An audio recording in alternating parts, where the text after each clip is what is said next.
Oxirgi paytda ko'pchilik bizdan so'rashyapti.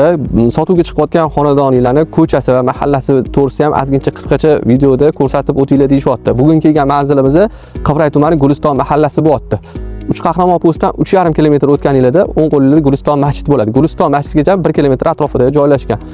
Quruvchi akalarimiz tomonidan ikkita kottej qurilgan, o'shalardan bittasi bugun sotuvga chiqqan. Bor narsani borligicha ko'rsatishga harakat qilamiz. Endi minusi desangiz ham bo'ladi.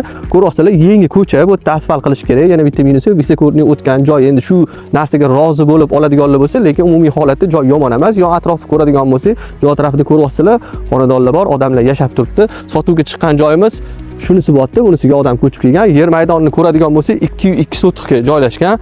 Umumiy hisobda 200 kvadrat metrga joylashgan. Planirovkasini ko'radigan bo'lsak, 2 qavatdan iborat. Ikkinchi qavatida 4 ta xona, 2 ta sanuzil bo'lyapti. Birinchi qavatida 2 ta xona, bitta sanuzil bo'lyapti. Oshxonamizdagi yerto'la qismiga ega. Hovli qismini ko'radigan bo'lsak, bitta umumiy hojatxona joylashgan. Lekin narxi qiziq, yomon emas. 70 ming dollar so'rashyapti. Albatta, yana kelishadigan joylari bor.